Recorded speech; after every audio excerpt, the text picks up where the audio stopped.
On the eve of his wedding, a little girl walked into the hotel and called the Millionaire CEO her dad. "Hi, my beautiful family. Welcome back to Mr. Peter Stories, your own family story channel. Heavenly God, as Christmas draws near, we thank you for the gift of life, love, and togetherness. Please bless every woman with deep strength, gentle peace, and a heart that never gives up. Cover our homes with harmony, our days with hope, and our nights with calm rest. Let healing flow where there is pain, joy rise where there is heaviness, and light shine in every heart. May this Christmas bring renewed faith, good health, and quiet miracles to every family here. If your heart is true, like the video. If your love is real, write, 'I am with Mr. Peter.'" The lobby of the Grandstone Hotel glittered like a cathedral of wealth, all marble columns and crystal chandeliers catching the afternoon sun. Josh Brown stood near the concierge desk, Italian leather briefcase in one hand, phone in the other, reviewing the final merger documents that would change his life forever. 3 days. That's all that remained before he married Natasha Sterling and became one of the most powerful men in American business. His tech company, Brown Tech Solutions, had climbed from a garage startup to a $2 billion empire in just 6 years. The wedding wasn't just a ceremony. It was a coronation. Natasha's family controlled Sterling Financial Group, the third largest investment bank in the country. Together, they would be unstoppable. The kind of power that opened doors to rooms most people didn't even know existed. "Mr. Brown?" His wedding planner approached, tablet in hand, her heels clicking against marble. "Your mother has arrived for the final venue walkthrough. She's asking for you in the grand ballroom." Josh nodded, pocketing his phone. He turned toward the hallway, his mind already calculating guest arrangements and seating charts, when a small voice cut through the lobby noise like a knife. "Daddy!" The word stopped him cold. He turned slowly, heart suddenly pounding for reasons he didn't understand. A little girl stood 10 feet away, maybe 5 years old, wearing a faded pink dress and sneakers that had seen better days. Her hair was pulled into 2 puffs, and she clutched a worn, stuffed rabbit against her chest. But it was her eyes that made Josh's breath catch. Dark brown, wide, and achingly familiar in a way that made his chest tight. "Daddy!" she said again, louder this time, her face breaking into a smile that hit him like a physical blow. The lobby seemed to freeze. Guests turned. Hotel staff paused mid-motion. Josh's security detail moved forward, hands raised to intercept the child. "Wait," Josh heard himself say, his voice barely working. The girl took a step toward him, and that's when he saw the rabbit more clearly. Faded blue fabric, one ear torn and stitched back together with careful hands. And there, barely visible on the remaining good ear, embroidered in thread that had once been gold, Josh. His heart stopped. "Whoopee, baby, no!" A woman pushed through the small crowd that had begun to form. Josh's entire world tilted on its axis. Issa. She looked exactly the same and completely different all at once. Same beautiful face, same deep brown eyes that used to look at him like he hung the moon. But her shoulders were tight with exhaustion, her hands rough and work-worn, and she wore a hotel-made uniform with a name tag that read, "Issa, Housekeeping." 5 years. 5 years since he'd seen her face. 5 years since he'd made the worst decision of his life. 5 years of pretending she'd never existed. Issa grabbed Whoopi's hand, pulling her back with gentle urgency. "I'm so sorry, sir. She saw someone on television and got confused. Please forgive the disturbance." "Sir." She called him sir. Like he was a stranger. Like they hadn't spent nights planning a future together. "Issa?" Josh breathed, and her name felt foreign on his tongue after so long. Her eyes met his for one horrible, beautiful second. Fear, anger, pain, recognition. All of it flashed across her face before she schooled her features into professional blankness. "Whoopee, baby, come on. We need to go." Issa's voice shook despite her attempt at control. "But mommy, you said, now, Whoopee." Issa's tone sharpened, and the little girl's face crumpled. Tears welled in those familiar eyes. Josh took a step forward without thinking. "Wait, please, Mr. Brown," Issa said, her voice carefully modulated for the watching crowd. "I apologize for the interruption. My daughter made a mistake. It won't happen again." My daughter. The words echoed in Josh's skull like thunder. Issa turned, pulling Whoopi toward the service corridor. The little girl looked back over her shoulder, tears streaming down her face, her small hand reaching out. "Bye-bye, Rabbit Man," she said, her voice breaking. Then they were gone, swallowed by the hotel's hidden passages where the help moved unseen, invisible to people like him. Josh stood frozen, the lobby returning to its normal rhythms around him. His security chief approached, concern etched on his professional face. "Sir, should I have them removed from the premises?" "No," Josh said. His voice sounded strange to his own ears, hollow and distant. "No, it's fine." "Mr. Brown," his wedding planner's voice cut through his daze. "Your mother is waiting. She's called 3 times." Josh looked down. On the marble floor where Whoopi had stood lay the stuffed rabbit. He bent and picked it up, his fingers finding the embroidered name on the ear. He'd won this rabbit at a street carnival 6 years ago. He'd given it to Issa with a stupid romantic promise. "If we ever have a daughter, this is hers." She'd laughed and kissed him and said, "When we have a daughter, Josh Brown, when?" His hands were shaking. "Mr. Brown?" The wedding planner's concern was growing. "Are you all right?" Josh closed his fist around the rabbit. Through the glass doors of the service corridor, he could just make out 2 figures disappearing around a corner, one tall and proud despite the maid's uniform, one small, still crying, looking back at him with eyes he saw in the mirror every morning. "Sir?" his security chief pressed. Josh pulled out his phone with trembling fingers and opened the hotel's employee directory. His position on the board gave him access to everything. He scrolled through hundreds of names until he found it. Issa Rae, employee number 2847. Housekeeping, 3rd shift, hired 3 months ago. She'd been here for 3 months, working overnight shifts, cleaning rooms in the same hotel where he was planning his wedding, moving through his world invisible, the way the wealthy preferred their servants. "Mr. Brown, your mother is really insisting." "Tell her I'll be there in 10 minutes, Josh said, his voice flat. He looked at the rabbit in his hands, at the name stitched into worn fabric with love and care, at the toy his daughter had carried and loved and dropped as she was dragged away from him. His daughter. The word felt foreign and right and terrifying all at once. Josh turned and walked not toward the grand ballroom where his mother waited, not toward his penthouse suite where wedding gifts were stacked like trophies, but toward the hotel's administrative offices. He needed to know. He needed to understand. But most of all, he needed to know why Issa Rae, the woman he'd loved more than life itself, the woman he'd abandoned for money and status and his family's approval, was working as a maid in his hotel, and why their daughter thought he was just the rabbit man. Chapter 2. The Rabbit. Josh sat alone in his penthouse suite as evening settled over the city, the stuffed rabbit on the coffee table in front of him. His mother had been furious when he'd skipped the venue walkthrough, but he'd barely heard her angry phone messages. His mind was 6 years in the past, in a different life, when he'd been nobody and had everything that mattered. He'd met Issa at a coffee shop near the university. She'd been working 3 jobs to put herself through community college. He'd been coding in the corner booth every night, living on cheap coffee and ambition, dreaming of building something that mattered. She'd noticed him there night after night, always alone, always working.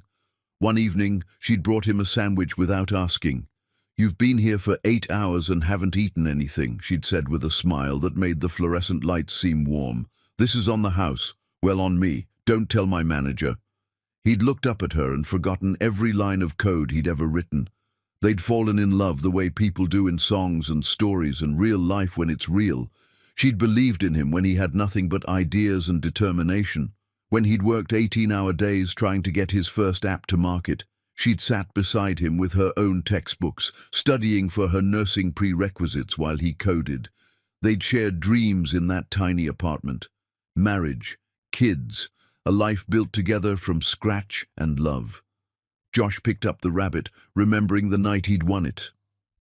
Some street carnival had set up in the park, and he'd insisted on trying the basketball toss, even though they could barely afford dinner that week.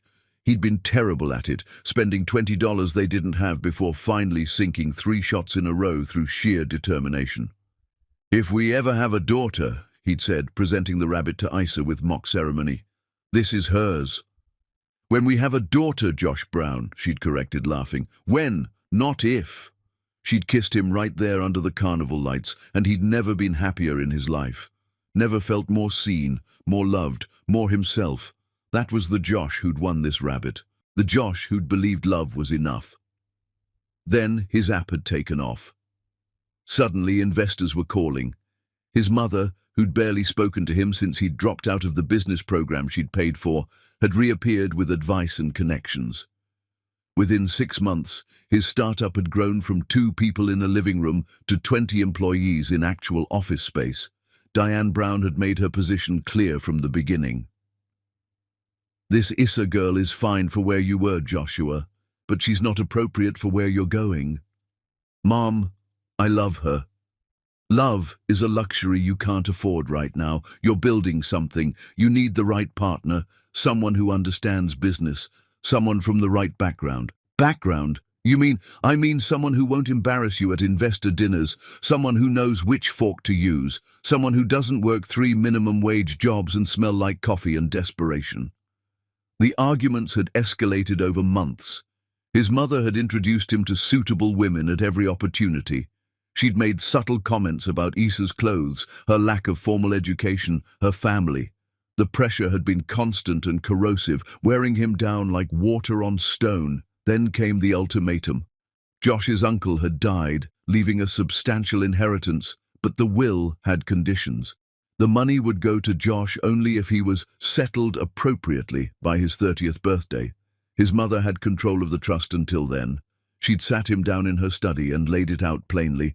"You can have Issa, or you can have the future you've worked for, but you can't have both. The family won't accept her. The investors won't respect you with her. And I won't release your inheritance if you marry her." That's not fair. Life isn't fair, Joshua. It's strategic. Make the smart choice. He'd been 24 years old, terrified of losing everything he'd built, and weak. So weak. Josh stood and walked to the window, looking out at the glittering city that had become his kingdom. He remembered the night he'd made his choice. Isa had been waiting at their apartment. She'd made dinner, which she couldn't afford to do often. She'd been excited about something, practically glowing with news she wanted to share.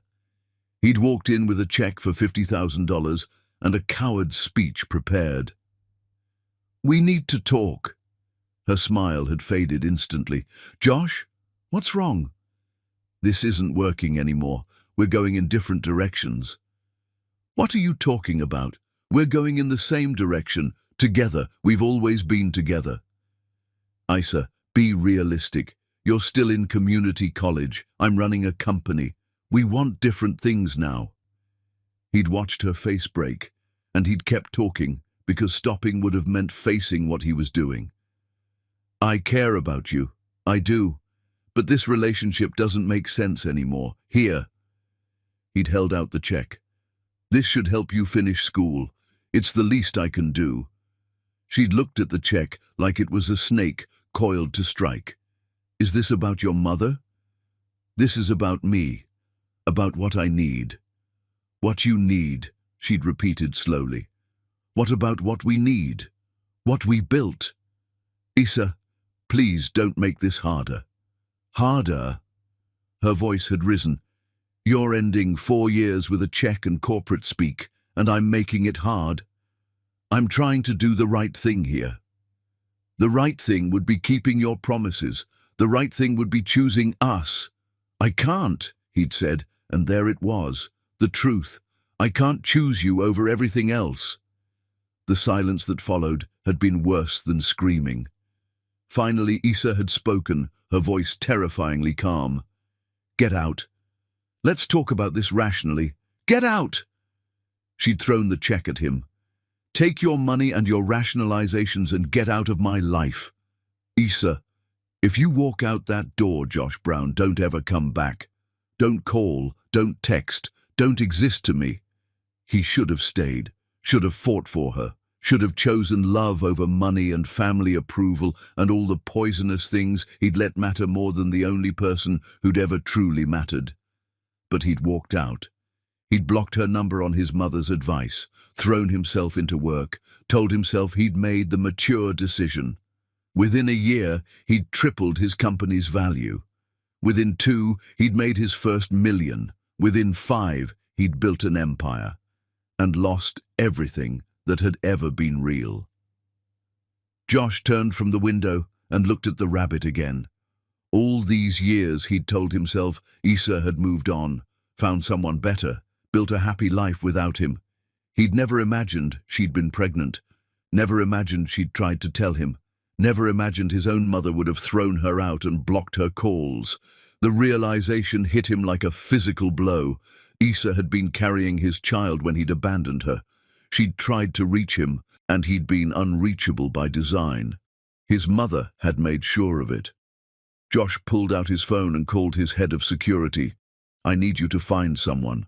Issa Rae. Get me everything, where she lives, where she's been, everything since...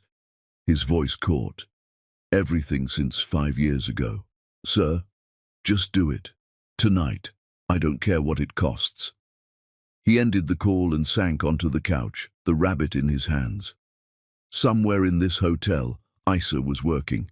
Cleaning rooms, invisible to guests who would never look at a maid long enough to see her face. And somewhere, a little girl named Whoopi was asking questions about her daddy. The daddy who'd chosen money over love. The daddy who'd never known she existed. The daddy who was the rabbit man. Josh buried his face in his hands and for the first time in 5 years let himself feel the full weight of what he'd done. Chapter 3. The woman who survived Josh found the service elevator near midnight. The hotel's overnight shift would have started an hour ago, and according to the employee database, Issa would be assigned to the executive floors. His floors. She'd probably been cleaning his suite for months while he slept, invisible as only service workers could be in places like this. The thought made him sick. He rode up to the 42nd floor, where his penthouse occupied half the space. The hallways were quiet, elegant, empty except for the soft glow of sconces on cream walls. Then he heard it, a housekeeping cart squeaking around the corner. Josh followed the sound, his heart pounding harder with each step. Issa stood outside suite 4216, her back to him, carefully replacing towels in her cart. She'd pulled her hair back in a tight bun, and even in the shapeless uniform, she moved with a grace that memory recognized before his mind fully processed what he was seeing. Issa. She stiffened, didn't turn around, her hands stilled on the towels. The penthouse service is handled by day shift, Mr. Brown. I don't work those rooms. If there's a problem with your suite, you should call the front desk. Her voice was professional, distant, like he was just another rich guest making demands. I'm not here about my suite. Then you shouldn't be here at all. Guests aren't supposed to be in service areas. We need to talk. No, we really don't. She moved to push her cart away. Josh stepped around to block her path. Issa, please. She finally looked at him, really looked at him. Her eyes were flat and hard. Please what, Josh? Please disrupt my work shift. Please make me uncomfortable in one of the only jobs I could get. Please what? Is she mine? The question hung in the air like smoke. Issa's jaw tightened. You gave up the right to ask me that 5 years ago when you threw money at me and walked away. I didn't know you were pregnant. No, you didn't, because you blocked my calls and had security remove me from your building and chose not to know. I never... Josh stopped. What are you talking about? Are we really doing this? Issa's voice dropped to a harsh whisper. Fine, let's do this. 3 weeks after you left me, I found out I was pregnant. I tried to call you 23 times. Every call went straight to voicemail, so I went to your office. She was shaking now, 5 years of buried fury rising to the surface. Your mother was there, in the lobby, like she was waiting for me. She took one look at me and called security, said I was harassing her son. I tried to tell her about the baby and she laughed, Josh, said girls like me were always trying to trap men like you. Josh felt the floor dropping out from under him. She offered me $200,000 to disappear, to never contact you again, to go away quietly and raise your child like you never existed. And you took it? Issa's hand cracked across his face so fast he didn't see it coming. The sound echoed in the empty hallway. I threw it back in her face, she said, her voice shaking with rage. I told her I didn't want her blood money. I wanted you. I wanted our child to have a father who gave a damn. Tears were streaming down her face now, but she didn't stop. So she had me escorted out by security, called my jobs, got me fired from 2 of them. I was homeless for a month before I found a shelter that would take pregnant women. I worked until I went into labor. Literally, I was waitressing when my water broke. Josh couldn't breathe. I had Whoopi alone in a county hospital. No family, no support. Just me and a baby girl who had your eyes. And I loved her so much it hurt. Every single day I loved her so much it hurt. Issa wiped her face roughly. So don't you dare stand there and ask if she's yours like you have any right to know. Don't you dare. I'm sorry. Sorry? She laughed bitterly. Sorry doesn't feed a child, Josh. Sorry doesn't pay for daycare or medical bills or keep the lights on. Sorry is just another word that costs you nothing. What can I do? Nothing. There's nothing you can do. We survived without you. We'll keep surviving without you. Josh pulled out his phone. I'm calling my lawyer right now. Child support, backdated to her birth. Whatever you need. Stop. Issa's voice cut like glass. Just stop. You think money fixes this? You think writing a check makes you her father? Then what? Tell me what to do. I don't know. The words burst out of her. I don't know, okay? Because the man I loved, the man I thought I knew, he would never have walked away. He would have fought. He would have chosen us, but that man doesn't exist. He never did. He did exist. I was just weak. I was scared and weak, and I chose wrong. Issa shook her head. You chose your empire. Fine, you got it. But you don't get to come back 5 years later and play daddy because you suddenly feel guilty. I want to know her. I want to be her father. She thinks you're the rabbit man, Josh. Do you understand that? She doesn't know what a father is supposed to be because she's never had one. She doesn't ask anymore. She stopped asking. The words hit him like bullets. I can change that. Let me try. Why? So you can walk away again when it gets hard? When your mother disapproves? When it interferes with your merger and your wedding and your perfect life? I'm not walking away. You're getting married in 3 days. The reminder fell between them like a bomb. That's different, Josh said, but the words sounded hollow even to him. Is it? Because from where I'm standing, it looks like the same choice. Money and status and the right kind of woman, just like your mother wanted. Natasha is, I don't care who she is, she's not my problem. My problem is a 5-year-old girl who saw your face on the news and asked me if you were the prince from the story I tell her. Josh's throat closed. What story? Issa's voice broke. I told her that her daddy was a prince who had to go save his kingdom, that he loved her very much, but he had important work to do. I lied to my daughter every night for 5 years because the truth would break her heart. The truth being that you didn't want us, that we weren't good enough, that money mattered more than love. That's not true. Isn't it? Issa grabbed her cart. I have to get back to work. Some of us have to actually work for a living. She started to push past him, but Josh caught her arm gently. Issa, please, just tell me, is Whoopi mine? She looked at his hand on her arm, then at his face. For a moment, he saw past the anger to the exhaustion beneath, the years of struggle, the loneliness, the weight of raising a child alone. "Yes," she said quietly. "She's yours. Biologically, legally, in every way that means nothing without action." She pulled her arm free. "But if you want to be her father, you'll have to prove it. Not with money, not with apologies, with your presence, your time, your choice to show up." "I will! I swear I will!" "We'll see," Isa said. "We'll see if Josh Brown can choose love over everything else, because that's what being a parent is. Choosing them, every single day, no matter what it costs." She pushed her cart down the hall without looking back. Josh stood alone in the elegant hallway, the words echoing in his head. Choosing them, every single day, no matter what it costs. In 3 days, he was supposed to marry Natasha Sterling and cement the merger that would make him one of the most powerful men in the country. But tonight, he'd learned he had a daughter named Whoopi who thought he was the rabbit man. A daughter who'd stopped asking about her daddy because the answer always hurt. A daughter he hadn't known existed because he'd been too much of a coward to take Isa's calls 5 years ago. Josh pulled out his phone and stared at the screen. One call, one decision. He could stop this now. Call his lawyer, get a DNA test to make it official, start the process of being Whoopi's father.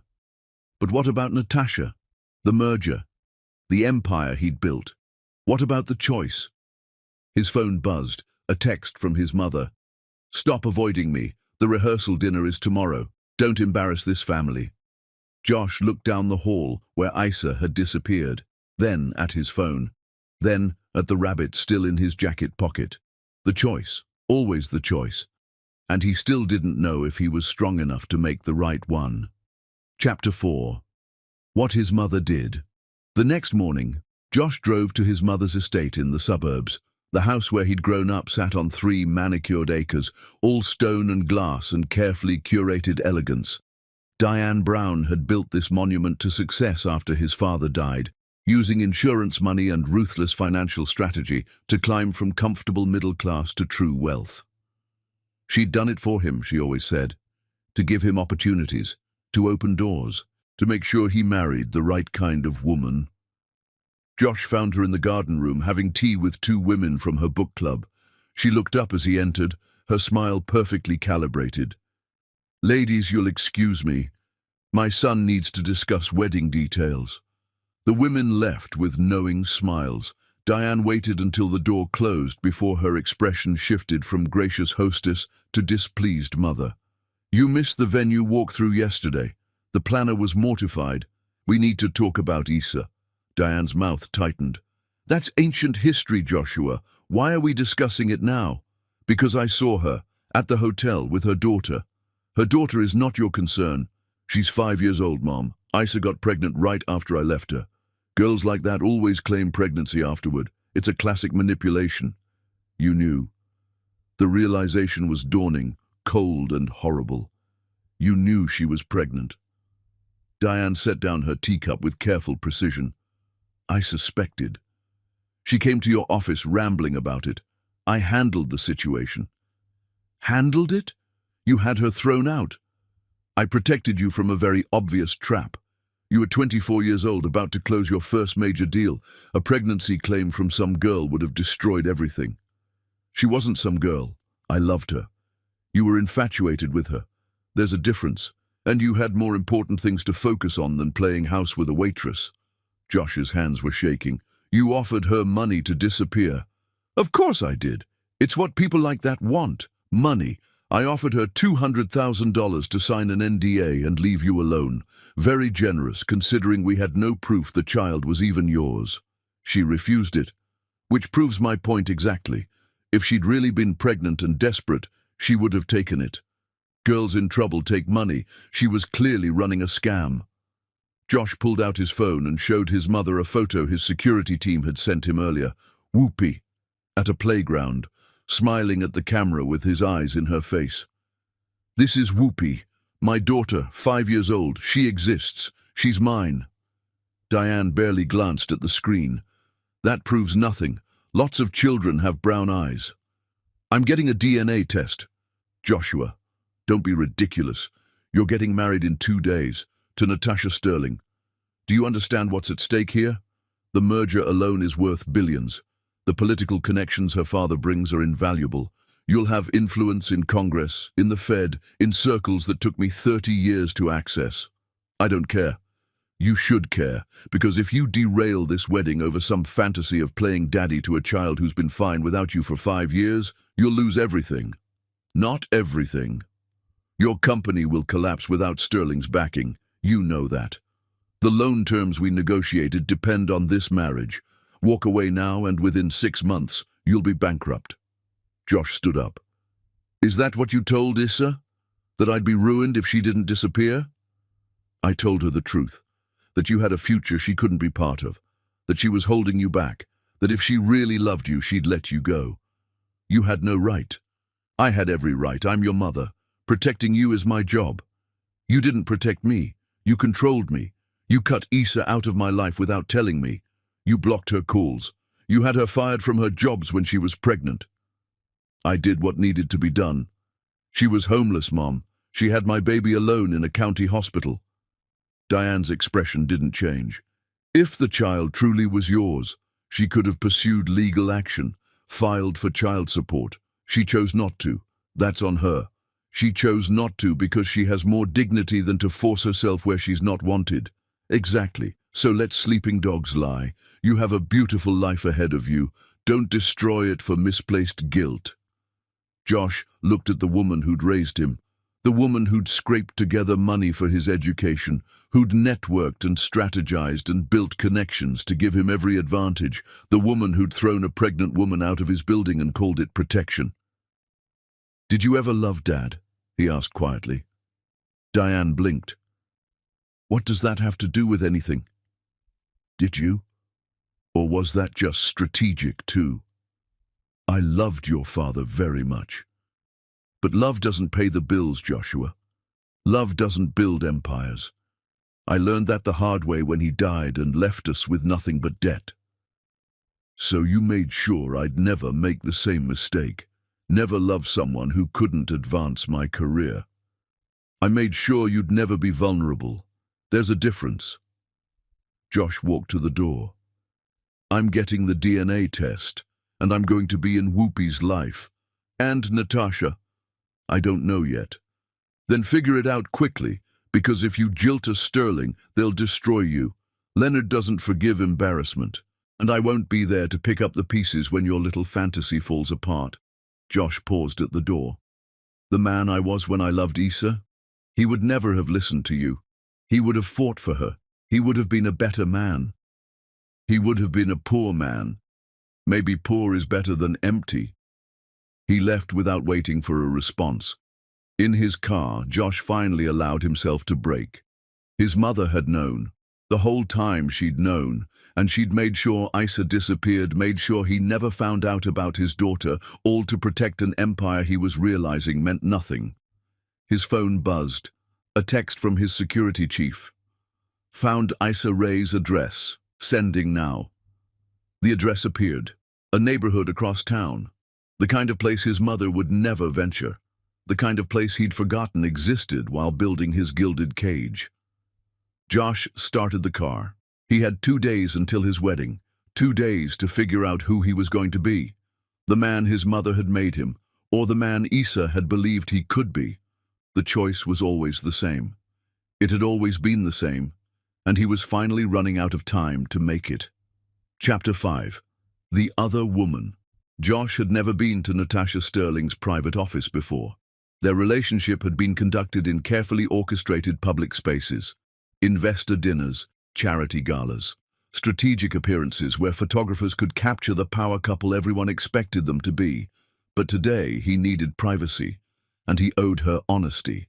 Her office occupied the top floor of Sterling Financial Group's headquarters, all chrome and glass with a view of the entire city.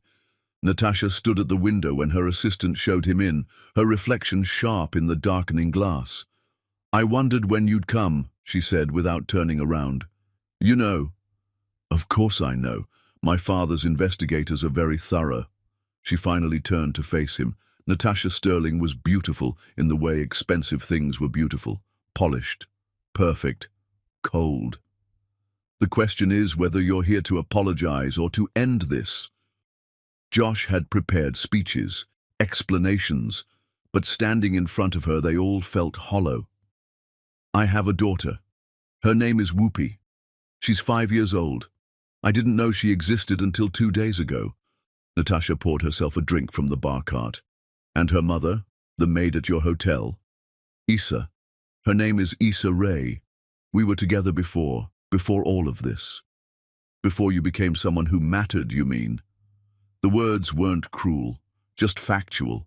That's what he'd always appreciated about Natasha, her honesty about what they were to each other. Yes. She took a long drink. My father wants to sue you for breach of contract if you back out. Did you know our engagement agreement includes a morality clause, creating a scandal before the wedding voids several investment commitments? You'd lose approximately 40% of your company's value overnight. I know. And yet you're here, considering it. I don't know what I'm considering yet. That's why I came, to be honest with you. Natasha laughed. It wasn't a happy sound. Honest. That's rich. We've been engaged for 8 months, Josh. 8 months of planning the wedding of the century, and you were never honest about the most important thing. What thing? That you don't love me. The silence stretched between them. I respect you, Josh said carefully. Respect. Yes, we respect each other. We have compatible goals. We make sense on paper. But love? She set down her glass. Do you want to know something? I don't love you either. Josh looked at her, really looked at her for the first time in months. Past the perfect clothes and strategic smile. She looked tired, lonely. Then why are we doing this? Because it's what's expected. I'm 33 years old, Josh. In my world, that's ancient for an unmarried woman. My father's been pushing me towards suitable matches since I graduated business school. You checked all the boxes. Successful, ambitious, attractive enough for the society pages. Flattering. It's honest. We've always been honest about the business aspects. Why pretend there's more? Because maybe there should be more. Natasha walked to her desk and pulled out a folder. These are the contracts that depend on our marriage. The Sterling Brown merger. The joint ventures. The political access my father's connections provide. If this wedding doesn't happen, you lose all of it. She slid the folder across to him. I've looked at the numbers. Without sterling backing, your company survives about 6 months before the debt load crushes you. Maybe less if my father decides to actively work against you. I know. So you'll be destroyed financially. Your reputation will be ruined. Society will blackball you. You'll go from a penthouse to bankruptcy court in under a year. I know. For a woman you left 5 years ago and a child you just met. Josh opened the folder, scanning contracts that represented years of work. Billions of dollars. Everything he'd built since he'd walked away from Issa. Let me ask you something, he said. Are you happy? Natasha blinked. What kind of question is that? A simple one. Are you happy? When you wake up in the morning, when you go to sleep at night, are you happy? Happiness is for people who can afford to be impractical. That's not an answer. She sat down, and for the first time since he'd known her, Natasha Sterling looked uncertain. I'm satisfied. My life is everything I was told it should be. I run divisions of my father's company. I have influence. I have security. But are you happy? I don't know what that question even means. Josh closed the folder. I think I do. I think I had it once. Real happiness. Not satisfaction or security or success, just pure, stupid happiness, and I threw it away because I was scared. And now you want it back. I want to know if it's possible, if I can be the man I was before I let fear turn me into this. He gestured at himself, at the expensive suit and the power he wore like armor. Natasha stood and walked to the window again. My father will destroy you if you embarrass me. If you jilt me at the altar, he'll make sure you never work in this industry again. I know. But you're considering it anyway. I'm considering a lot of things. She turned to face him. Can I tell you something? Something I've never told anyone? Of course. I had someone once. In college, a musician. Completely inappropriate by my father's standards. Poor family, no prospects. But he made me laugh, really laugh, the kind where you forget to be careful. Josh waited. My father found out, offered him money to leave, $200,000 to never contact me again. Josh's stomach dropped. He took it, Natasha continued, didn't even hesitate, signed the NDA and disappeared. I learned an important lesson that day. Love doesn't survive money. It can't. Someone always has a price. Issa didn't take the money. My mother offered her $200,000 to disappear. She threw it back in her face. Natasha's expression flickered. Surprise, maybe respect. Then she's either a fool or she actually loved you. I think she loved me. Past tense. And now? Now she hates me. And she has every right to. Natasha poured another drink, then poured one for Josh. She handed it to him.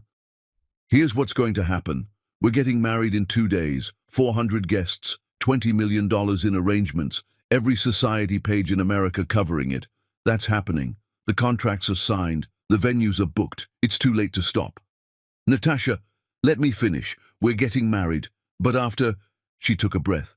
After is your choice. We can have a real marriage, try to build something, or we can have a paper marriage, strategic, separate lives, whatever you want. Why would you agree to that? Because I'm tired, Josh. I'm tired of pretending, of performing, of being the perfect sterling daughter. And if you're brave enough to want something real, maybe that's worth more than another strategic alliance. She raised her glass. To honesty, finally. Josh raised his own glass but didn't drink. I can't promise you anything. I don't know what I'm going to do. I know. That's what makes you different from every other man my father's paraded past me. You actually don't know. You're actually struggling with this choice. That's a good thing? It's a human thing. I'd forgotten what that looked like. Josh set down his glass without drinking. I need to go. I need to think. Think fast. Rehearsal dinner is tomorrow night. And Josh? She stopped him at the door. Whatever you decide, decide for the right reasons. Don't choose me because you're scared of my father, and don't choose her because you're guilty. Choose whoever you actually want. What if I don't know who I want? Then you're not ready to choose anyone. Josh left Natasha's office more confused than when he'd arrived. 2 days until his wedding. 2 days to decide between the empire he'd built and the family he'd abandoned. 2 days to figure out if Josh Brown was brave enough to choose love over fear, or if he'd been his mother's son for too long to ever go back. Chapter 6. The setup. The wedding venue was magnificent. The grand ballroom at the Grandstone Hotel had been transformed into something from a fairy tale. Ice sculptures, thousands of white roses, crystal chandeliers dripping light like frozen tears. Josh stood at the entrance, watching the setup crew move through their choreographed chaos. And there, on a ladder near the stage, hanging strands of lights, was Issa. She wore the same hotel uniform, her hair pulled back, her face focused on her work. She hadn't seen him yet. Josh watched her move, efficient and graceful, utterly unaware of his presence, or maybe aware and deliberately ignoring him. He walked closer. You're working my wedding. Issa's hands stilled on the lights. She didn't look down. I work every high-profile event in this city. The pay is better than regular housekeeping shifts. I have a child to feed. Issa, please come down. Talk to me. I'm working, Mr. Brown. If you have a complaint about the setup, you should speak to the event coordinator. I don't have a complaint. I just want to talk. We have nothing to talk about. I went to see my mother yesterday. That made her look down. Their eyes met. Good for you. She admitted everything. What she did to you, the money she offered, getting you fired, all of it. Again, good for you. You got a confession. Want a medal? Josh moved to the base of the ladder. I'm sorry. I know that doesn't fix anything, but I'm sorry. For all of it. Apologies are free, Josh. They cost you nothing. Then what do you want from me? I want you to leave me alone. I want you to get married to your perfect society woman and live your perfect rich life and forget we exist. I can't do that. Why? Because you suddenly grew a conscience? Because seeing Whoopi made you feel guilty? That's not enough. Feelings aren't enough. Then what is enough? Nothing. The word burst out of her, too loud for the public space. She lowered her voice, aware of the setup crew watching. Nothing you do will ever be enough because you can't undo the past. You can't give me back the nights I cried myself to sleep. You can't give Whoopi back the father she needed when she was learning to walk, learning to talk, learning that she was different from other kids because hers was gone. Let me try, please. I got the DNA test results this morning. Official, legal, she's mine. Congratulations. Biology confirms what I already knew. Let me be in her life. Let me be her father. Isa's expression hardened. You want to be her father? Fine. Here's what being a father means. It means showing up every day, not when it's convenient, not when you feel guilty. Every day. I can do that. Can you? Because in 2 days, you're marrying a woman who isn't me. You're merging your company with her family's empire. You're becoming one of the most powerful couples in American business. Where does a 5-year-old girl from the wrong side of town fit into that picture? I'll make it fit. How? Weekend visitation? Taking her to the zoo when your schedule allows? Showing up for birthdays with expensive presents to make up for not being there the rest of the year? That's not what Because that's what rich men do, Josh. They write checks and call it fatherhood. Is that who you're going to be? Josh stepped closer, his voice dropping. What if I don't go through with the wedding? Isa froze. What? What if I called it off? What if I chose differently this time? You'd lose everything. Not everything. Your company, your reputation, your mother's approval, all of it. So? Isa shook her head. Don't do that. Don't make grand statements you can't follow through on. I learned that lesson 5 years ago. I'm serious. You're emotional. There's a difference. In 2 days, when you're at that altar and you see 400 guests and you think about everything you worked for, you'll make the same choice you always make. The safe one, the profitable one, the one your mother approves of. You don't know that. I know you, Josh Brown, or at least I knew the man you were, and that man chose his empire over love. I don't see any evidence the current version is different. Before Josh could respond, a small voice interrupted. Mommy? They both turned. Whoopi stood at the ballroom entrance, holding the hand of an older woman Josh didn't recognize. The woman looked apologetic. Sorry, Isa. She heard you were working late and insisted on saying goodnight. Isa's entire demeanor shifted instantly. The anger disappeared, replaced by the soft warmth of a mother. It's okay, Mrs. Chen. Come here, baby. Whoopi ran to her mother, wrapping small arms around Isa's legs. Then she saw Josh. Her face lit up with recognition. Rabbit Man! Josh knelt down to her eye level, his heart suddenly too large for his chest. Hi, Whoopi. Do you remember me? You're the man from the fancy hotel, with the shiny floor. She looked at him seriously. Did you find my rabbit? I did. I still have him. He's safe. Can I have him back? Of course, I'll bring him next time I see you. Whoopi's eyes went wide. You're coming back? Josh glanced at Isa, who was watching this interaction with an unreadable expression. If your mom says it's okay, yes, I'd like to come back. Whoopi turned to her mother. Mommy, can he? Please? Isa looked between her daughter's hopeful face and Josh's pleading eyes. Whoopi, baby, remember what we talked about not getting too excited when... But he has my rabbit, and he's nice. He smells like the fancy soap at the hotel. Despite everything, Isa almost smiled. Almost. He does smell like fancy soap. So he can come back? We'll talk about it later, baby. Right now, Mrs. Chen needs to take you home for bed. But, Mommy, no buts. Tomorrow's Saturday. I have the day off. We'll talk then. Whoopi turned back to Josh with the devastating honesty only 5-year-olds possess. Are you my daddy? The question stopped everything. The setup crew pretended not to listen. Mrs. Chen looked uncomfortable. Isa's face went pale. Josh looked at this little girl with his eyes and Isa's smile and felt something fundamental shift inside him. This wasn't about guilt or obligation or second chances. This was about the simple, terrifying truth that somewhere in the world, a piece of him existed in the form of a 5-year-old girl who deserved more than he'd given her. "Yes," he said quietly. "Yes. I'm your daddy."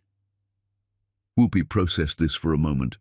Then, with heartbreaking simplicity, she asked, "Then why weren't you here before?" Josh opened his mouth, but nothing came out. What could he possibly say? How could he explain to a child that he'd chosen money over her existence? Isa knelt down beside them. "Whoopi, baby, remember the story I tell you, about the prince who had to go save his kingdom?" Whoopi nodded slowly. "Well, sometimes princes get lost in their kingdoms. Sometimes they forget what really matters. But when they remember, sometimes they come home." She looked at Josh when she said it, not with forgiveness, with challenge. Whoopi looked between them. "Is he home now?" "I don't know yet, baby. We'll see." "Okay." Whoopi accepted this with the faith of a child who trusted her mother absolutely. She turned back to Josh and, with no warning, hugged him, small arms around his neck, her head tucked under his chin. Josh froze for a second, then wrapped his arms around her carefully, like she was made of glass. She smelled like children's shampoo and something indefinably sweet. His daughter. His actual daughter. "I missed you," Whoopi whispered into his shoulder. "Even though I didn't know you yet." Josh's eyes burned. "I missed you too, so much." Isa gently extracted Whoopi from his arms. "Time for bed, baby. Say goodbye." "Bye, Daddy." Whoopi waved as Mrs. Chen led her away. "Don't forget my rabbit." "I won't forget," Josh called after her. "I promise." They disappeared through the service entrance, and Josh was left alone with Isa in the half-finished ballroom that would host his wedding in 2 days. "Don't make promises you can't keep," Isa said quietly. "I'm keeping this one." "We'll see." She turned back to her ladder. "I have to finish this setup. You should go." "Isa." "Go, Josh. Go back to your penthouse and your wedding plans and your perfect life. Leave me alone to do my job." "I meant what I said about calling off the wedding." She climbed back up the ladder without responding. Josh stood there for another moment, then turned to leave. At the ballroom entrance, he looked back. Isa was hanging lights with steady hands, her face hidden in shadows, and Josh realized that for the first time in 5 years, he knew exactly what he wanted. The question was whether he was brave enough to take it. Chapter 7. 3 days. Josh stood outside Isa's apartment building as the sun rose.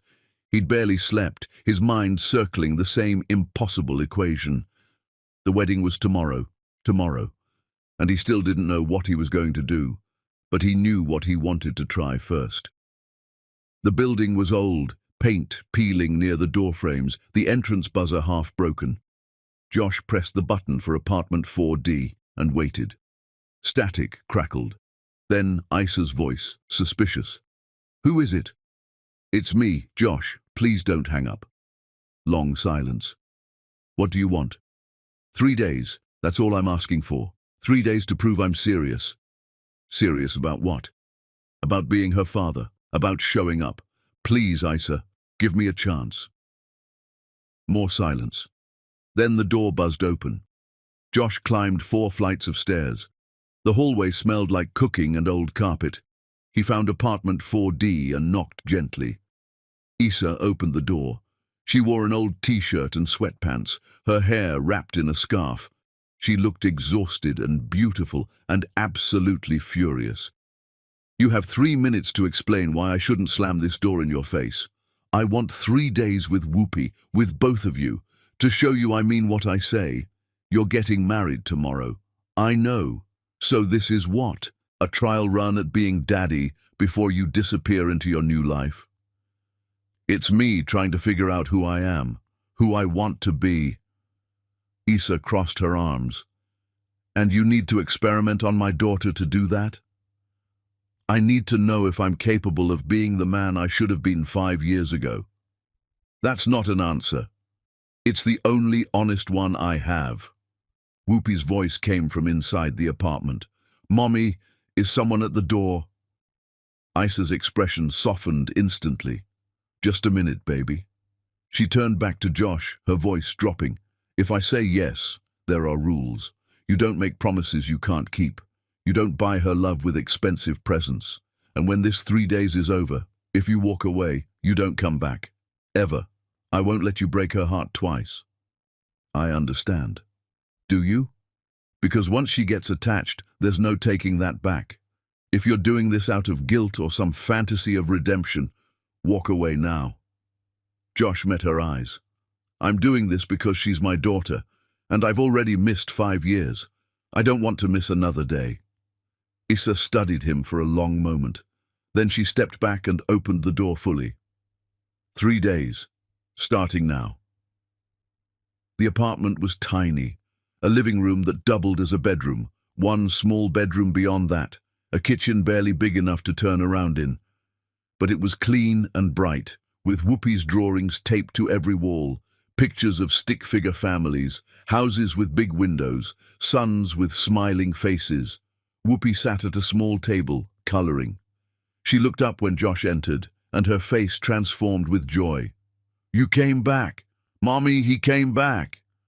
I see that, baby. Whoopi ran to Josh and grabbed his hand. Do you want to see my room? I have a dollhouse.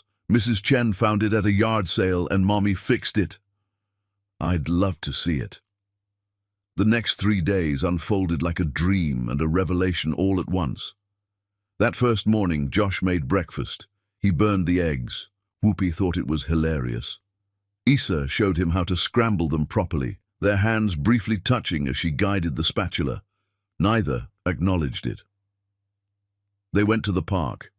Whoopi showed him the swings, the slide, the tree she liked to climb, even though it scared Isa. Josh pushed her on the swings, while Isa watched from a bench, her expression carefully neutral. Higher, Daddy! Higher! The word hit him every time. Daddy. Like he'd earned it just by showing up. That afternoon, Whoopi fell asleep during a cartoon. Josh carried her to her small bed, her head heavy on his shoulder. He tucked her in carefully, and when he came back to the living room, Isa was watching him. You're good with her, she said quietly. She makes it easy. No, you make it look easy. There's a difference. That night they ordered pizza because none of them could cook. They ate on the floor because the table was too small for 3. Whoopi talked non-stop about everything and nothing.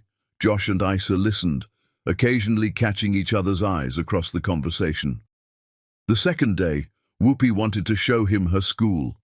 They walked there together, Whoopi between them, holding both their hands. People stared. A rich man in expensive clothes, a tired woman in discount store jeans, and a little girl who didn't see any of it. This is where I learned the alphabet. And this is where Tommy pushed me and I pushed him back and we both got in trouble. Isa explained every story, filling in details Whoopi forgot. Josh listened and learned. His daughter was brave, smart, funny, kind. Everything good in her came from Isa. Everything she could have been came from what he'd missed. That evening, Josh read Whoopi bedtime stories. 3 books, then 4, because she kept asking for one more. Finally, her eyes drooped.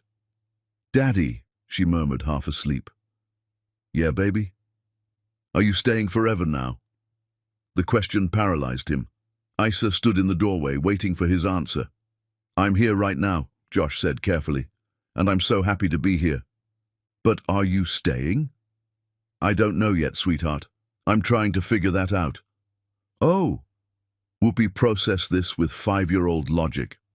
Okay, but you'll tell me, right? If you have to go back to your kingdom.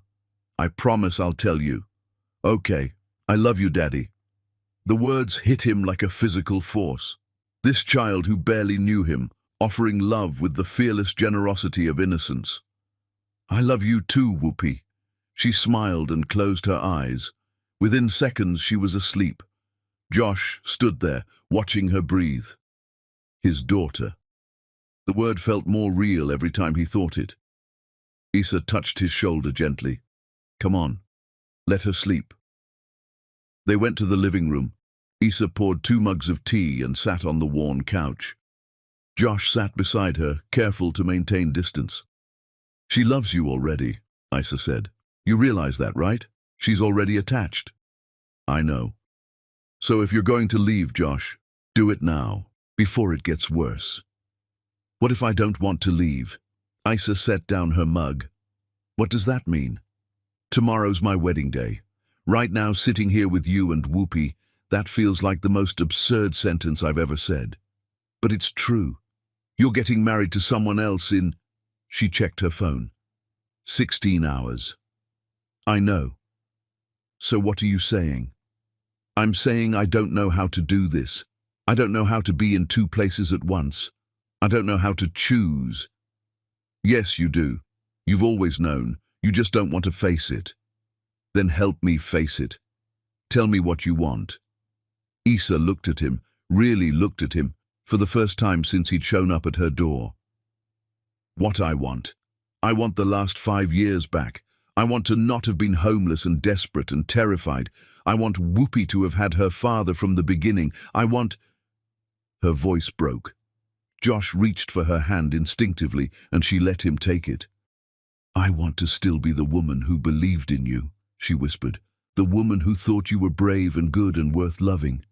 But she's gone, Josh. You killed her when you walked away. I'm sorry. I know you are. But sorry doesn't bring her back. What about now? This version of you right now. What does she want? Issa pulled her hand back. She wants you to make a choice. Not for me. Not for Whoopi. For yourself. Figure out who you actually are. The man who chooses love or the man who chooses fear. And then live with that choice. What if I choose wrong? You already chose wrong once. At least this time you'll know what you're giving up. They sat in silence as the night deepened around them. Tomorrow was his wedding. Tomorrow was the rest of his life. Tomorrow was the choice he'd been running from for 5 years. And sitting in this tiny apartment with the woman he'd never stopped loving and the daughter he hadn't known existed, Josh finally understood what Issa had been trying to tell him. It wasn't about choosing between 2 women, it was about choosing who he was going to be. And time had just run out. Chapter 8. The morning of Josh woke on Issa's couch to the sound of Whoopi giggling in the kitchen. Sunlight streamed through thin curtains. His wedding day.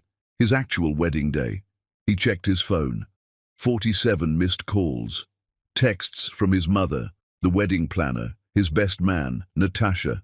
All variations of, "Where are you?" and "Call immediately." The wedding started at 4 o'clock, 6 hours from now. Josh stood and followed the sound of laughter. Issa and Whoopi were making pancakes, flour everywhere, both of them covered in batter. "We're making breakfast," Whoopi announced proudly. "Mommy says you're terrible at cooking, so we wanted to make something good." "That's very thoughtful," Josh said, his heart too full. Issa glanced at him, then at the clock. "Shouldn't you be somewhere?" "Probably." "Josh, I know. Can I have breakfast first? With you two?" Issa studied him, then nodded. "Pancakes will be ready in 5 minutes." They ate together at the small table. Whoopi chattered about a dream she'd had where they all lived in a castle made of cookies. Issa was quiet, watching Josh with an expression he couldn't read. His phone kept buzzing. He kept ignoring it. Finally, Issa stood. "Whoopi, baby, go put on your clothes for the day. The purple dress I laid out." "Okay." Whoopi bounced off. Issa turned to Josh. "You need to go." "I know." "Then why aren't you?" "Because leaving this apartment means making a decision I'm not ready for." "You've had 3 days. It's not enough time. It's all the time you have." Issa started clearing plates, her movements sharp with frustration. "You're getting married in 6 hours, Josh. 6 hours, and you're sitting in my kitchen eating pancakes like this is normal. What if I don't go?" She dropped a plate in the sink hard enough that it cracked. "Stop saying that." "Why?" "Because you don't mean it. You're scared and confused, and you like the idea of being noble. But when you're standing at that altar with 400 people watching, you'll do what you always do. Choose the safe thing. You don't know that. I know you better than you know yourself. Josh stood and walked to her. Then tell me, who am I? Right now, in this moment, who am I? Issa turned to face him, eyes bright with unshed tears. You're a man at a crossroads, again, just like 5 years ago, and I'm terrified you're going to make the same choice. What if I told you I love you, that I never stopped loving you? I'd say love isn't enough. It wasn't enough then. It won't be enough now. Then what is enough? Action, choice, showing up when it's hard, choosing me when it costs you everything. I'm trying to do that. Are you? Or are you just testing whether you can before you commit to anything? Before Josh could answer, his phone rang. Not a call, an alert. The wedding venue confirming his arrival time for photos. 2 hours. Issa saw it too. You need to go. Get dressed. Get to your wedding. Issa. Go, Josh. Figure out who you are, but do it somewhere else. I can't watch you destroy yourself again. What about us? There is no us. There's me and Whoopi and the life we built without you, and there's you and your empire and the life you chose instead. Those things don't coexist. They could, if I choose differently. But will you? She stepped closer, her voice dropping to a whisper. When you're standing at that altar, when you see your mother's face and Natasha's father and all those people who made you who you are now, will you actually walk away? I don't know. Then you have your answer. Whoopi ran back in, wearing her purple dress. Daddy, are you leaving? Josh knelt down to her level. I have to go for a little while, baby. When are you coming back? The question hung in the air. Issa watched him, waiting. I don't know yet, Josh said honestly. I have something I need to do. Something important. More important than us? No, nothing's more important than you. But I have to do this thing and then I'll know. Whoopi's face fell. You're going back to your kingdom. Maybe. I don't know. But you said you'd tell me. I'm telling you now. I don't know what's going to happen today, but I promise no matter what, I'll tell you the truth, okay? You promise? I promise. Whoopi hugged him tight. I hope you stay, Daddy. I hope your kingdom can wait. Josh looked at Issa over Whoopi's head. She had tears streaming down her face, but she said nothing. He stood, kissed Whoopi's forehead, and walked to the door. His hand on the knob, he turned back. I love you both. Whatever happens today, I love you both. Issa wiped her eyes. Love is just a word, Josh. What are you going to do about it? I don't know yet. Then go figure it out. Josh left. The door closed behind him. He stood in the hallway, the sounds of the building around him, Whoopi's muffled crying audible through the thin walls. He pulled out his phone. The time, 10:07 a.m. 6 hours until his wedding, 6 hours to decide who Josh Brown was going to be. He called his driver. I need you at this address, now. The luxury town car felt obscene after 3 days in Issa's apartment. Josh rode in silence back to the Grandstone Hotel, watching the city transform from where Issa lived to where he lived. 2 different worlds. At the hotel, his mother was waiting in the lobby. She grabbed his arm the moment he entered. Where have you been? The wedding planner is hysterical. Natasha's been calling. The photographer needs you in 30 minutes. I need to talk to you. We can talk while you get ready. Move. In his suite, stylists and assistants swarmed. His tuxedo hung waiting. Wedding gifts were stacked everywhere. His mother supervised while people dressed him like a doll. Did you see that girl again? Diane asked when they were briefly alone. Her name is Issa. I don't care what her name is, did you? Yes, and Whoopi. I spent 3 days with them. Joshua, please tell me you're not going to do something stupid. Define stupid. You know exactly what I mean. This wedding represents everything we've worked for, everything I sacrificed to give you. You can't throw it away for some fantasy of playing house. What if it's not a fantasy? It is. That woman isn't part of your world. She never was. Accept it and move on. She was my world. Before you decided she wasn't good enough, I decided nothing. Reality decided. You can't build an empire with someone who doesn't understand power. Maybe I don't want an empire. Then you're a fool, and I raised you better than that.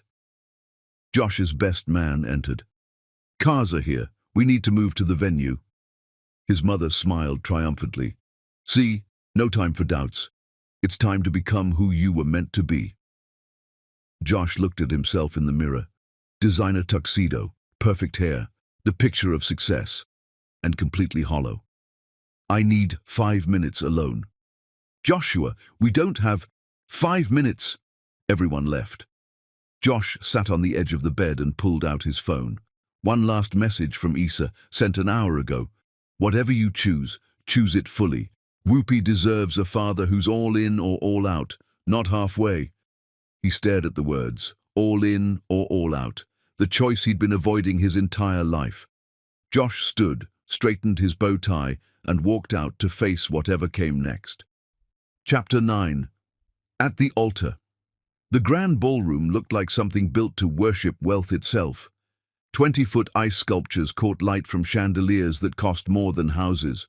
White roses covered every surface, their perfume so heavy it choked. 400 guests sat in perfect rows, diamonds glittering at every throat, watching the stage where two empires were about to become one. Josh stood at the altar and felt like he was drowning. His tuxedo cost $12,000. His shoes were Italian leather. His cufflinks were platinum. Everything about him screamed success. Everything about him was a lie. In the front row, his mother sat like a queen at a coronation. Diane Brown had won. After years of molding her son, after destroying the woman who threatened her plans, after controlling every aspect of his life, she'd finally gotten exactly what she wanted. Her son was about to marry into American royalty.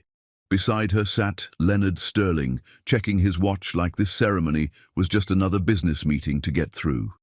Around them, board members and investors filled the seats. Senators, CEOs, people who measured worth in zeros and power in access. Not one person in this room gave a damn about Josh Brown the person. They cared about Josh Brown the asset, the investment, the merger opportunity. The music swelled, violins and cellos, playing something classical and soulless. The guests stood as one synchronized unit. Natasha appeared at the end of the aisle. She was stunning, objectively, mathematically stunning. Her gown was a masterpiece of design, fitted perfectly to her frame, trailing behind her like something from a magazine cover. Her hair was perfect. Her makeup was perfect. Everything about her was exactly, precisely, perfectly wrong. She walked alone, no father giving her away. Even in this traditional moment, Natasha Sterling maintained her independence. It was one of the things Josh respected about her. She'd never pretended to be anything other than what she was, which made what he was about to do even worse. She reached the altar and took his hands. Her fingers were ice cold despite the warmth of the room. "You're shaking," she whispered, so quiet only he could hear. "I'm sorry," he managed. "Don't be, not yet." The officiant opened his book. Reverend something or other, hired because he'd married 3 presidents and knew how to perform for cameras. He smiled at the crowd with practiced warmth and began the ceremony. "Dearly beloved, we are gathered here today." Josh heard the words from very far away. His vision had narrowed to a tunnel. His heart hammered so hard he thought the microphone on the officiant might pick it up. He scanned the crowd. Faces he'd seen at 100 charity dinners. People who'd celebrated his success and would absolutely delight in his failure. His mother's friends, his board members. Everyone who'd built the cage he'd been living in for 5 years. Then, in the very back row, partially hidden behind a marble pillar, he saw them. Issa stood holding Whoopi, both of them dressed simply, both of them looking so out of place in this palace of wealth, it made his chest ache. Issa wore a black dress she'd probably owned for years. Whoopi wore her purple dress from this morning, the one with the small stain on the collar that wouldn't come out. They'd come. After everything, after he'd spent 3 days in their world and left this morning with no promises, they'd come to watch him make his choice. Issa's eyes met his across 400 people and a lifetime of regrets. She wasn't crying. She was just watching, waiting to see who Josh Brown really was when everything was on the line. Whoopi waved at him, a small, innocent wave. His daughter, his actual daughter, who thought he was the rabbit man and didn't understand that her father was about to choose between her and everything else in the world. The officiant was still talking, something about the sanctity of marriage, the joining of two families, the blessed union. Josh's hands were sweating in Natasha's. She squeezed gently, and when he looked at her, she was watching him with an expression of perfect calm. If anyone objects to this union, the officiant intoned with the confidence of a man who'd never once been interrupted, "Speak now or forever hold your peace." The traditional pause. 3 seconds of silence where nothing ever happened. Josh's mouth opened. No sound came out. His mother's face in the front row was triumphant. Leonard Sterling was already smiling, probably calculating the increased stock value. The board members looked satisfied. And in the back, Issa started to turn away, started to gather Whoopi, to leave, to walk out of his life one final time. That movement broke something in Josh's chest. "I object." His voice cracked on the words, barely audible, but in the perfect acoustics of the ballroom they carried. The room went completely still. "What?" The officiant blinked, confused. Josh cleared his throat and said it louder. "I object. To this marriage. To this whole thing. I object." Natasha's hands tightened on his, not stopping him, supporting him. "Joshua!" His mother's voice cut through the silence like a whip. "What are you doing?" Josh turned to face the crowd. 400 faces staring at him with shock and growing scandal. This was going to be on every society page by tonight, every blog, every social media platform. The humiliation would be legendary. He didn't care. "I'm sorry," he said to the room. His voice shook, but he kept going. "I'm sorry to everyone who came here today expecting a wedding. I'm sorry for wasting your time, but I can't do this." "Joshua, sit down." His mother stood, her face white with fury. "No, Mom, I'm done sitting down. I'm done doing what you tell me. I'm done being who you made me." He turned to Natasha. "I'm sorry. You deserve better than this. You deserve someone who actually loves you." "I know," she said quietly. Then, louder, so the room could hear, "I deserve someone who chooses me, not someone who's choosing obligation." She stepped back, releasing his hands, and in that gesture gave him permission to destroy everything they'd built. Josh walked to the edge of the stage and looked out at the crowd, at his mother's horrified face, at Leonard Sterling already on his phone, probably calling lawyers, at the board members calculating damage, at the society queens who would dine out on this story for months, and at the back, Issa standing frozen, Whoopi in her arms, both of them staring at him with identical expressions of disbelief. "5 years ago," Josh said, his voice carrying to every corner of the massive room, "I made a choice. I chose money over love. I chose my mother's approval over my own happiness. I chose to abandon a woman who loved me because I was terrified of being poor." His mother tried to speak, but he talked over her. "That woman's name is Issa Rae.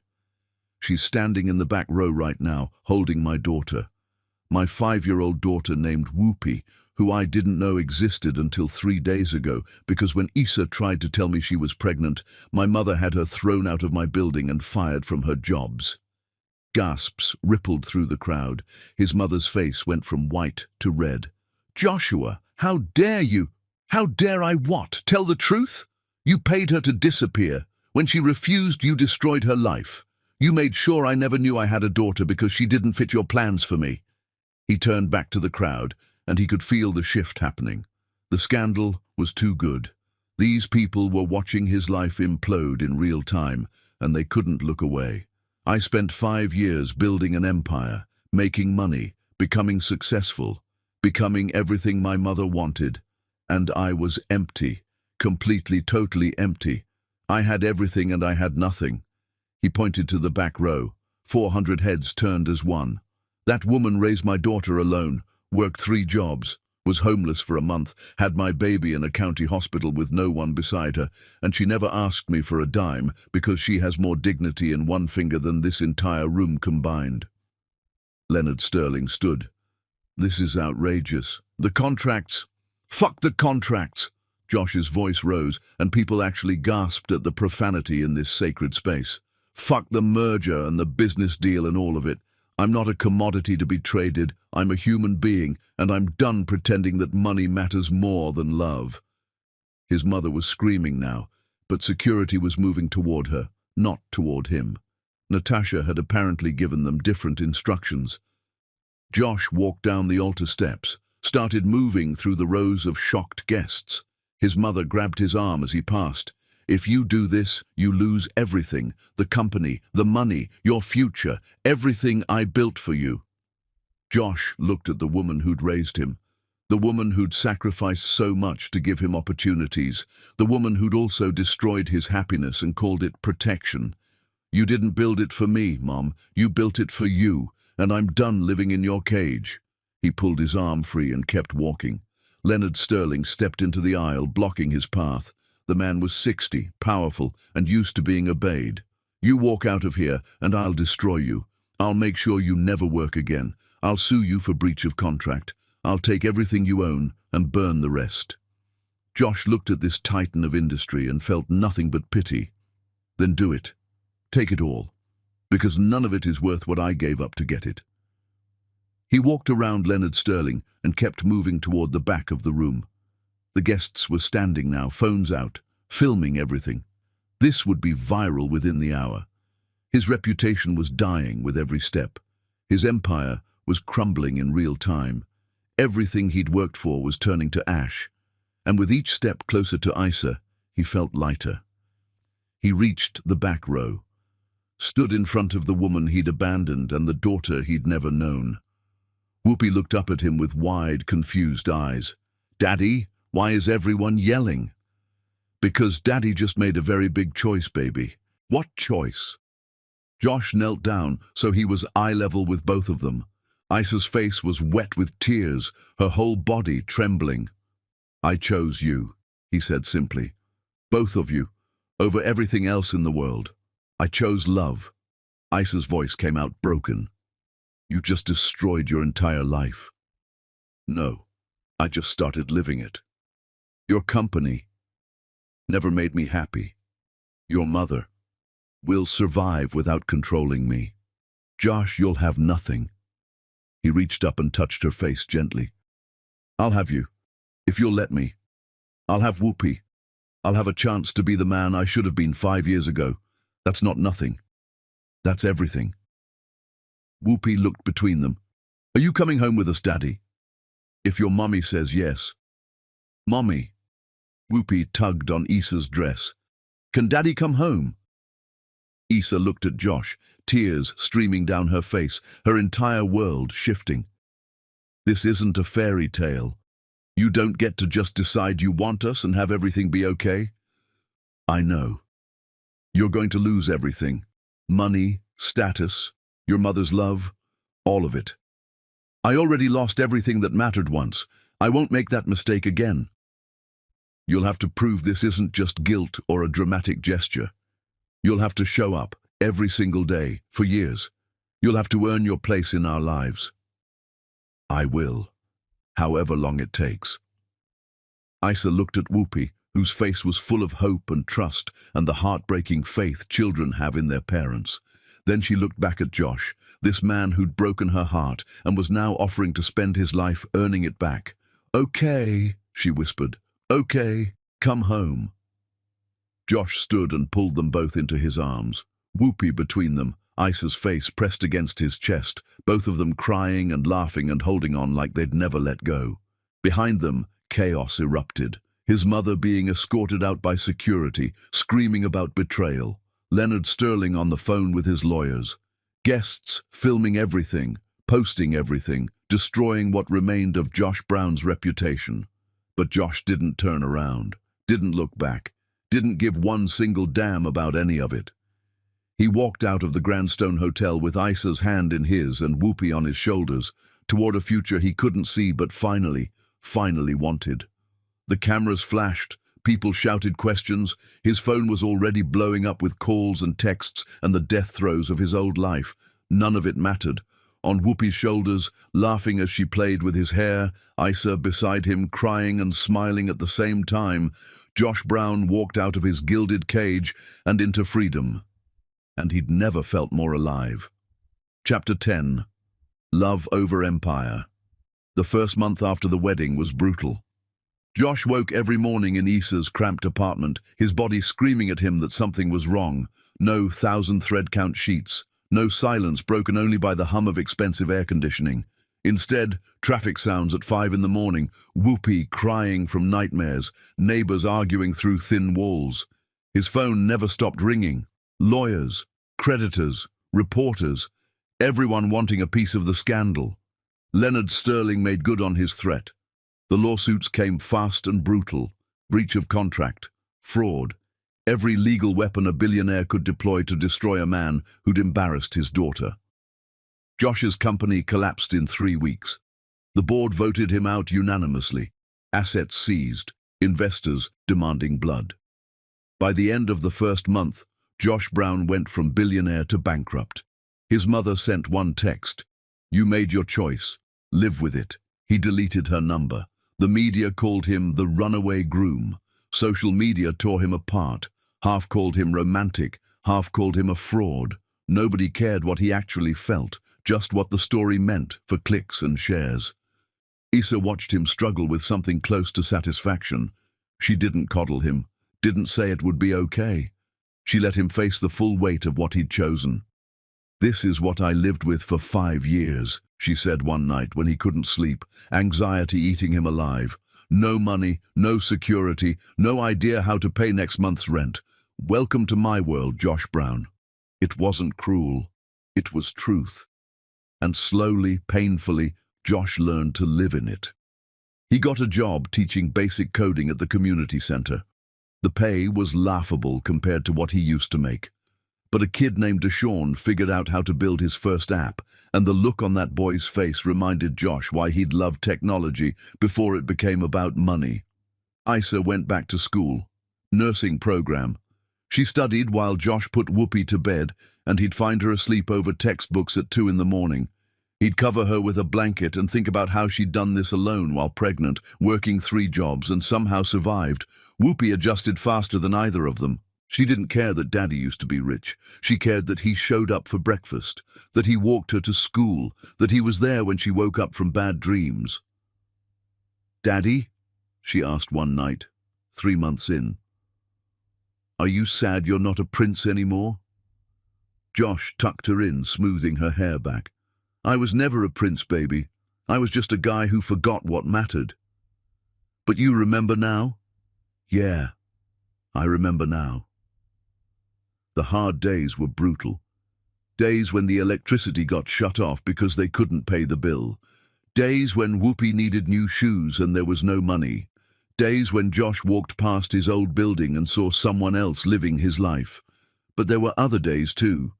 Days when Isa laughed at something stupid he said, really laughed, and he remembered what her joy sounded like. Days when Whoopi brought home artwork from school and wanted it hung on their refrigerator like it was the Louvre. Days when he realized he'd gone a whole week without thinking about stock prices or board meetings or any of the things that used to consume him. By month 6, something had shifted. Josh woke one morning to find Isa already up, making coffee in their tiny kitchen.